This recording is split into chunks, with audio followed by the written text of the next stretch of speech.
Hello students, मैं doctor Rajesh Singh. आज जो है जिस टॉपिक में आपको मैं जो डिस्कशन करूंगा जिस टॉपिक पर वो है ऑस्मो रेगुलेशन, जिसको हिंदी में परासरण नियमन कहते हैं। जैसा कि आप देख सकते हैं कि यह मेरी पहली स्लाइड है जिसमें कुछ चीज़ें हमने ऑस्मो रेगुलेशन के संबंध में जो चीज़ें दी थी। 1902 में होबर एक वैज्ञानिक थे जिन्होंने हमारे बॉडी में जल से संबंधित इनके चाहे मूवमेंट से चाहे इनके वॉल्यूम से संबंधित जीवों में जिस प्रकार का नियमन होता है उन सभी के लिए एक टर्म यूज़ किया, वो है परासरण, ऑस्मो रेगुलेशन। अगर हम इसको डिफाइन करना चाहें, परिभाषित करना चाहें, तो हिंदी में इसको कह सकते हैं कि ऑस्मो रेगुलेशन वह प्रक्रिया है जिसके द्वारा सजीव अपने शरीर के अंदर जीव द्रव्य में जल की एक निश्चित मात्रा बनाए रखते हैं और अपने दैहिक तरल बॉडी फ्लूइड में एक स्थिर परासरण दाब ऑस्मोटिक प्रेशर तथा लवणों की सांद्रता का नियमन करते हैं। इसको इंग्लिश में जब कहते हैं तो osmo regulation is a process that regulates the osmotic pressure of fluids and electrolytic balance in organism. बात ये आती है कि जब कोई भी जीव, कोई भी प्राणी अपने वातावरण में, चाहे वो जलीय वातावरण हो चाहे स्थलीय वातावरण हो, तो उसमें क्या है कि उसके उस वातावरण में रहने के लिए बॉडी में अनुकूलन होता है, एडॉप्टेशन होता है, तभी सर्वाइवल संभव होता है।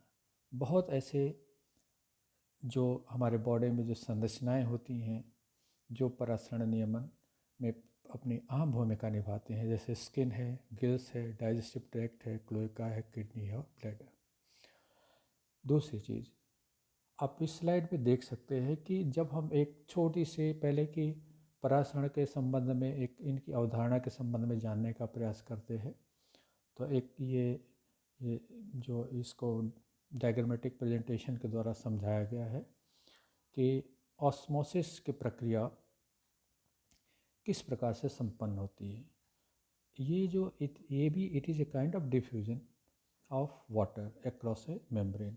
यहाँ पर आप देख सकते हैं एक सेमी परमेबल मेम्ब्रेन है, एक तरफ का वातावरण जो है फ्रेश वाटर इन्वायरमेंट है और दूसरी तरफ का जो है एक्वेटिक एनिमल्स या जलीय प्राणियों की कोशिकाओं का है। और इन दोनों वातावरण के मध्य में जो सेमी परमेबल मेम्ब्रेन है उसमें से केवल जल के अणुओं का ही अभिगमन हो पाता है। ये जो जब हम ऑस्मोसिस की प्रक्रिया को समझना चाहते हैं तो उसमें तीन परिस्थितियां उत्पन्न होती है। एक होती है कि हाइपरटोनिक, दूसरी आइसोटोनिक और तीसरा हाइपोटोनिक। इसको हम इस तरह से समझ सकते हैं कि जब कभी भी आरबीसी, जो हमारी रेड ब्लड कॉर्पसल्स है, उसको हम इन तीनों परिस्थितियों में रखें तो वह किस प्रकार की प्रतिक्रिया व्यक्त करती है। हाइपरटोनिक माध्यम में आप देख सकते हैं कि जैसे ही आपने आरबीसी को रखा, चूँकि इसके बाहरी वातावरण के लवणों की सांद्रता बहुत अधिक है, तो होता क्या है कि इसमें से जल के अणुओं का अभिगमन बाहर की तरफ होता है, जैसा कि दिखाया गया है। दूसरी तरफ ये जो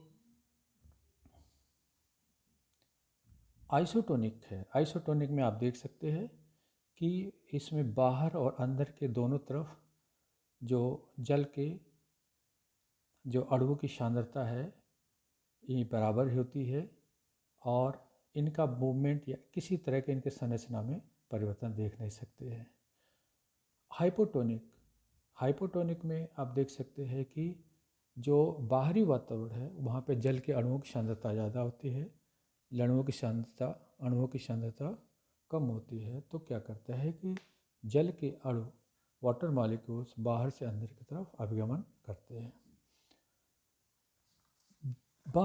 जब हम प्राणियों में ऑस्मो रेगुलेशन, परासरण नियमन की प्रक्रिया की बात करते हैं तो इनमें लवणों की सांद्रता के टॉलरेंस के आधार पर इन प्राणियों को भी वर्गीकृत किया गया है। यूरिहेलाइन, स्टेनोहेलाइन। यूरिहेलाइन एनिमल्स जो है ये वे प्राणी आते हैं या इनको हम कहते हैं कि ये एक बहुत जो वाइड रेंज जो है साल्ट कंसंट्रेशन में वेरिएशन को ये कोप अप कर सकते हैं या इसको टॉलरेट कर सकते हैं। और एग्जाम्पल के रूप में सैल्मन है, ईल है। जबकि स्टेनोहेलाइन एनिमल्स वे होते हैं जो सैलिनिटी में तो अंदर तो होता है, बट वो बहुत ही नैरो रेंज को ही टॉलरेट कर पाते, बहुत ज़्यादा बदला होता है तो सर्वाइव नहीं कर पाते हैं।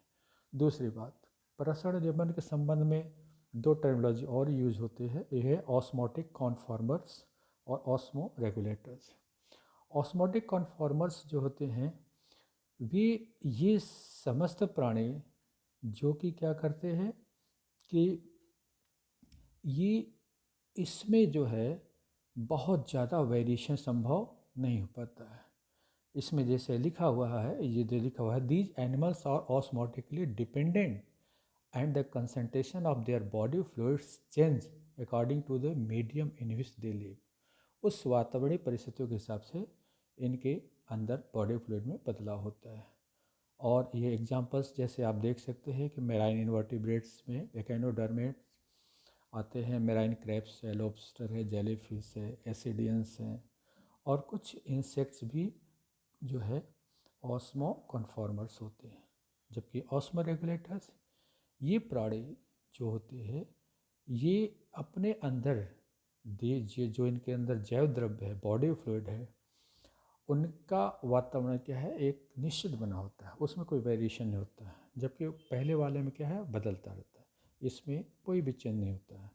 ये क्या करते हैं, परासरण नियमन के द्वारा ही उसको लवणों की सांद्रता और जल की मात्रा को नियमन करते हैं। इसमें marine reptiles, birds, desert living animals, terrestrial, arthropods, marine animals, ये सभी क्या है, ऑस्मो रेगुलेटर्स के रूप में जाने जाते हैं।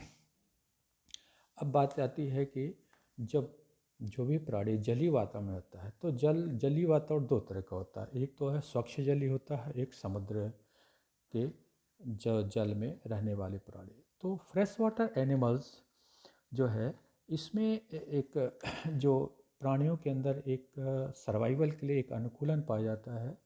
और इसमें दो चीज़ें होती हैं, एक तो होता है कि शरीर में बाहर से आने वाले आवश्यकता से अधिक जल को शरीर में संग्रह करके अथवा बाहर निकालकर परासरण नियमन किया जाता है। शरीर से होने वाले जो लवणों के ह्रास, साल्ट लॉस की क्षतिपूर्ति एक्टिव ट्रांसपोर्ट सिस्टम, सक्रिय अभिगम तंत्र के द्वारा की जाती है।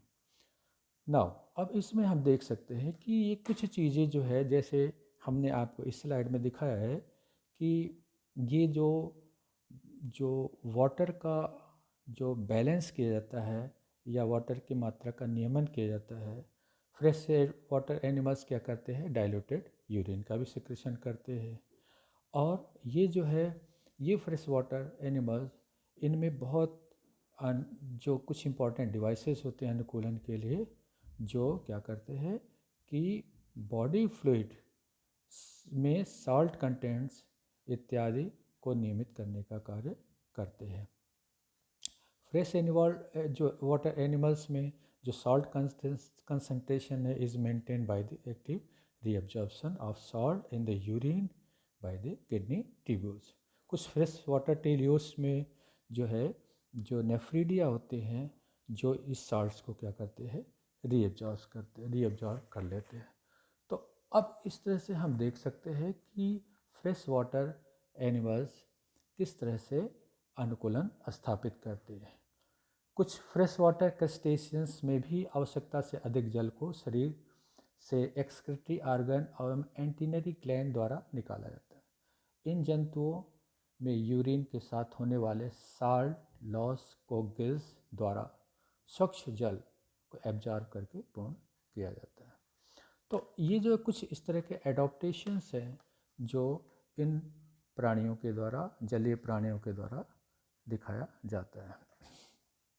ना ये दो फिश है जिसमें दिखाया गया है कि किस प्रकार से जो फ्रेश वाटर फिश में इनके चाहे जो वाटर एब्जॉर्प्शंस हो, चाहे जो है आयंस के मूवमेंट सोडियम पोटेशियम क्लोराइड का होता है और ऑस्मो रेगुलेशन की प्रक्रिया संपन्न की जाती है। अब बात आती है कि वे प्राणी जो कहाँ करते हैं, जो अपना जीवन जो इनका जो आवास है, हैबिटेट है, वो मेराइन जो इन्वायरमेंट है, मतलब समुद्र जली में जीवन बिताते हैं। अब इसमें आते हैं कि इनमें प्रॉब्लम होती है, इसलिए होती है कि इनका बाहरी माध्यम क्या होता है, हाइपर ऑस्मोटिक होता है। तो वहाँ पे दो चीज़ों की संभावना बनी रहती है, एक तो एक्सो ऑस्मोसिस की प्रक्रिया द्वारा वाटर का लॉस, और दूसरा है कि gain of salts bye diffusion, क्योंकि बाहरी वातावरण में जो साल्ट्स की मात्रा बहुत ज़्यादा होती है। तो ये क्या करते हैं, ये जो एनिमल्स होते हैं, मेराइन एनिमल, ये क्या करते हैं कि ये इक्विलिब्रियम को मेंटेन करते हैं। कैसे? ये साल्ट्स को एक्सक्रीट करते हैं और वाटर को कंजर्व करते हैं। समुद्री जंतुओं में इस तरह की पर्यावरणीय समस्या के निपटने के लिए इसमें जैसे मैराइन बोनीफिशेज की जो गिल्स में साल्ट्स के निष्कासन हेतु स्पेशल ग्लैंड्स भी पाई जाती है। जो मैराइन फिशेज में यूरिनिफेरस टेब्यूल्स कम विकसित होती है, में जो ग्लोमेरुलस होता है कम विकसित होता है। डिस्टल ट्यूब्यूल जो होते हैं का पाया जाना भी जल की अधिकांश मात्रा का संरक्षण के लिए उत्तरदायी होता है। तो इस प्रकार से हम देखते हैं कि जो है मेराइन वातावरण में ये जो, चाहे हम साल्ट्स की बात करें चाहे जल की बात करें, इनका नियमन किया जाता है। कुछ केसेस में जैसे हमने यहाँ पे दिखाया आपको कि the extra salts are excreted from the body by the chloride secreting cells situated in the gland. तो इस प्रकार से एक्स्ट्रा साल्ट्स की जो है मात्रा का नियमन भी किया जाता है। ये मेराइन इन्वायरमेंट में रहने वाली फिश है जिसमें इनके साल्ट्स और वाटर के मूवमेंट्स को दर्शाया गया है। नाउ बात आती है कि जो प्राणी स्थलीय प्राणी हैं, जो स्थल पर निवास करते हैं, उनमें भी जो है परागण नियमन की प्रक्रिया बहुत एक महत्वपूर्ण रोल प्ले करती है। इसमें दो चीज़ें संभावनाएं होती हैं कि इसमें हमेशा जल के ह्रास का होने का संभावना रहता है। तो ऐसे समस्त प्राणी जो टेरेस्ट्रियल एनिमल्स होते हैं वो क्या करते हैं कि वाटर को कंजर्व करते हैं और साल्ट्स को एक्सक्रीट करते हैं। दूसरी चीज़, जितने भी स्थलीय प्राणी हैं इन पर जो है इनकी जो बॉडी कवरी होती है वाटर के लिए इम्परमेबल होते हैं। और इसमें देखा गया है कि 99% जो वाटर जो यूरिन का होता है वो ट्यूब्यूल्स के द्वारा रीएब्जॉर्ब कर जाता है स्तनधारी प्राणियों में। जो रेप्टाइल्स होते हैं उनकी स्किन जो है स्केल्स इत्यादि से ढकी होती है, तो वो क्या करते हैं कि वाटर लॉस को मिनिमाइज करते हैं।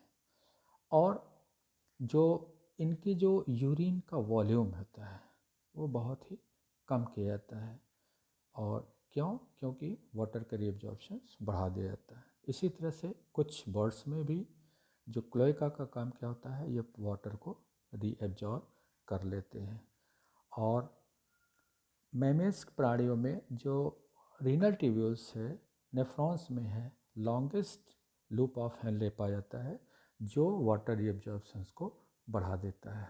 ये एनिमल्स कुछ दिखाए गए जिसमें इनके वाटर रीअब्जॉर्प्शन वाटर कंट्रोल को बताया गया। दूसरी बात, इसमें जब कभी भी हम बात करते हैं जैसे कि कुछ ड्राई प्लेसेस में शुष्क स्थानों पर रहने वाले स्थलीय जंतुओं में वाटर कंजर्वेशन एक विशेष तरीके से किया जाता है। अधिकांश डिजर्ट एनिमल्स जो होते हैं मेटाबॉलिक एक्टिविटी से बनने वाले जल का सेवन करते हैं और इन जंतुओं में लगभग 99% जल जो है यूरिनिफेरस टेब्यूल्स द्वारा अवशोषित कर लिया जाता है। कंगारू रेट्स उदाहरण स्वरूप अगर हम देखें, कंगारू रेट इसमें स्वेट ग्लैंड्स अनुपस्थित रहती है जिससे पानी पसीने के रूप में बाहर नहीं निकलता है और यह ड्राई फिजेज और हाईली कंसनट्रेटेड यूरिन का निष्कासन करते हैं। इसके साथ ही उपापचयी क्रियाओं से बने जल का सेवन भी करते हैं। मनुष्य में पानी का उत्सर्जन शरीर में पानी की उपलब्धता पर निर्भर करता है। इसके नियमन हेतु स्वेट ग्लैंड्स, किडनी और एडीएच हार्मोन प्रमुख भूमिका निभाते हैं। इसमें हम देख सकते हैं कि किस प्रकार से यूरिन की मात्रा बढ़ती और घटती है, किन परिस्थितियों में है। तो इस पे आप अच्छी तरह से समझ सकते हैं कि ब्रेन का क्या इन्वॉल्वमेंट है, एडीएच हार्मोन किन परिस्थितियों में बढ़ जाता है और किन परिस्थितियों में घट जाता है। तो जब जो ड्राई होता है या जब पानी का ह्रास की संभावना ज़्यादा होती है तो उस समय वाटर कंजर्वेशन बढ़ जाता है, और इसके लिए जो महत्वपूर्ण भूमिका निभाता है वो ADH hormone. ADH hormone anti diabetic hormone क्या करता है कि पानी के अधिकांश मात्रा को किडनी द्वारा अवशोषित कर लेता है। तो इसकी वजह से जो यूरिन की मात्रा काफ़ी कम निकलती है और वो कंसंट्रेटेड होती है। सो हम देख सकते हैं कि इस प्रकार से परासरण नियमन की प्रक्रिया पूरी की जाती है। लेकिन परासरण का नियंत्रण, एक बहुत महत्वपूर्ण पॉइंट ये भी है कि परासरण नियमन जो किया जाता है उस पर नियंत्रण स्थापित कैसे किया जाता है। जंतुओं में जल एवं लवणीय संतुलन हेतु विभिन्न प्रकार के हार्मोन्स जिम्मेदार होते हैं। अर्थवर्म में ब्रेन द्वारा हार्मोन सिक्रेट होते हैं। स्नेल में प्लूरल ग्लैंड्स हार्मोन सिक्रेट करती है। वर्टिब्रेट्स में वैसोप्रेसिन या एडीएच जिसको कहते हैं, एल्डोस्टेरॉन भी इनमें जो ऑस्मो रेगुलेशन की प्रक्रिया में अपना अहम भूमिका निभाता था। इनडायरेक्टली या अप्रत्यक्ष रूप से कहे तो थायरॉक्सिन, पैराथॉर्मोन, पेनियल ग्लैंड्स हार्मोन भी जो है ऑस्मो रेगुलेशन की प्रक्रिया में जो है अपनी महत्वपूर्ण भूमिका निभाते हैं। So this is all about osmo regulation. Thank you.